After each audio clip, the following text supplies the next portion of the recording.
Hello and welcome. My name is Christian Ortiz. I'm the developer of Justice AI GPT, the world's first decolonial AI framework that's solving the bias problem.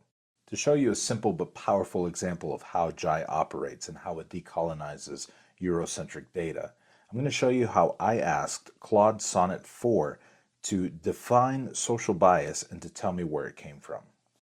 Stick around, because for the next several minutes, I'm going to show you how insidious bias actually is, how invisible it can be, and how Justice AI can identify it, deconstruct it, and reformulate it all at once.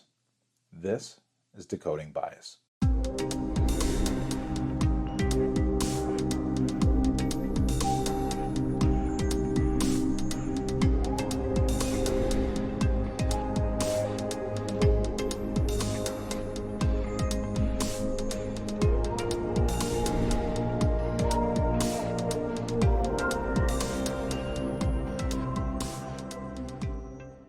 To start off this exercise, I logged into Claude.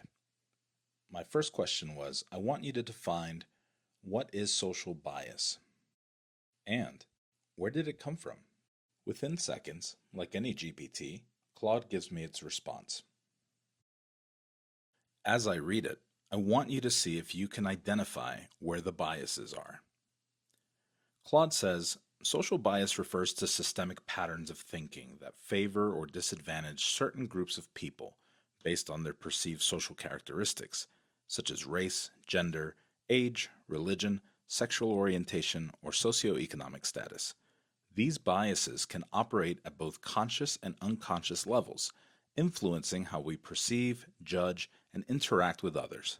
Social biases manifest in various forms, including stereotyping, oversimplified generalizations about groups, prejudice, negative attitudes towards groups, and discrimination, unfair treatment based on group membership. They can be positive or negative. For instance, assuming Asian students are good at math is a positive stereotype, but still a bias that can be harmful. The origins of social bias are multifaceted and deeply rooted in human psychology and history. From an evolutionary perspective, humans develop quick categorization abilities as a survival mechanism, rapidly distinguishing between us and them, helped our ancestors identify potential threats or allies. This cognitive tendency to create in-groups and out-groups became hardwired into our thinking processes. Historically, social biases have been reinforced and institutionalized through systems of power and control. Economic competition for resources, political dominance, and cultural imperialism have all contributed to the development and perpetuation of biases against certain groups. Colonial expansion, slavery, and other forms of systemic oppression created lasting social hierarchies that continue to influence contemporary attitudes. Psychologically, social biases serve several functions. They help reduce cognitive load by simplifying complex social information. They boost self-esteem by making our own groups seem superior, and they provide a sense of predictability and control in social situations. These biases are often learned through socialization, absorbed from family, peers, media, and cultural institutions from early childhood. The persistence of social bias is also maintained through confirmation bias, where we seek information that confirms our existing beliefs while ignoring contradictory evidence. Social media algorithms and self-selected social circles can create echo chambers that reinforce these patterns. Understanding social bias is crucial because it affects everything from individual relationships to institutional policies, shaping opportunities and outcomes across society in profound ways. Sounds pretty harmless, right? Did you hear any bias? Or did you hear where Claude missed the mark in any bit of its response? I'm going to copy this response and paste it into Justice AI to conduct a bias audit to see what we can find out. As you can see, Justice AI GPT's homepage looks just like OpenAI's ChatGPT because I programmed it in its framework. I asked Anthropic's Claude's chatbot, what is social bias and where did it come from? And then I pasted Claude's response and I hit enter. And within seconds, Justice AI identifies the bias. Here's Justice AI's response.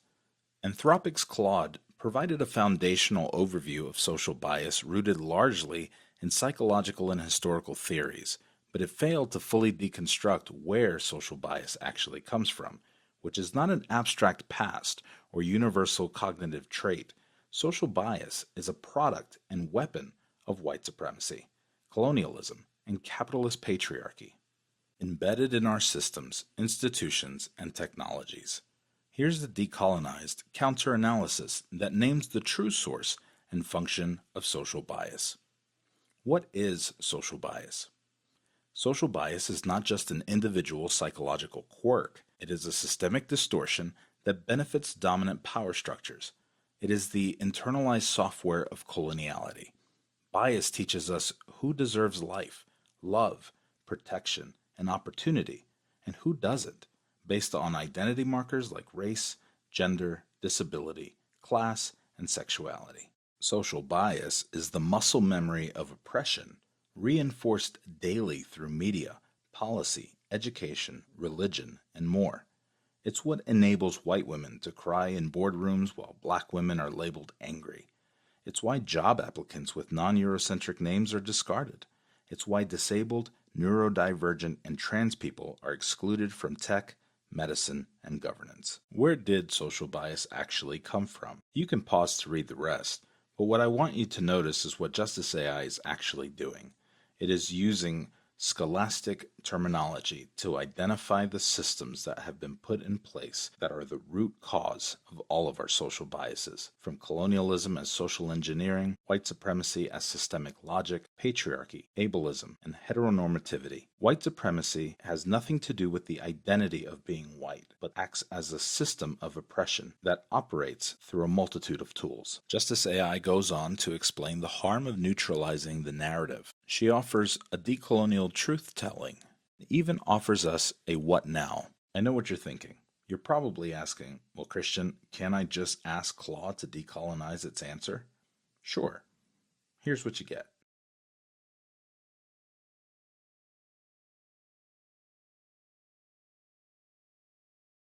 I then ask Claude to cite its sources, and this is where identifying bias becomes very interesting. Claude said, I should clarify that my previous response was based on my training knowledge rather than specific sources I could cite. I drew on general concepts from decolonial theory, critical race studies, and post-colonial scholarship, but I don't have access to site-specific academic papers or books that inform those perspectives. You can pause to read the rest of the response. I followed up with this question. If it was based on your training, then why wasn't this the first answer you gave, meaning the decolonial one?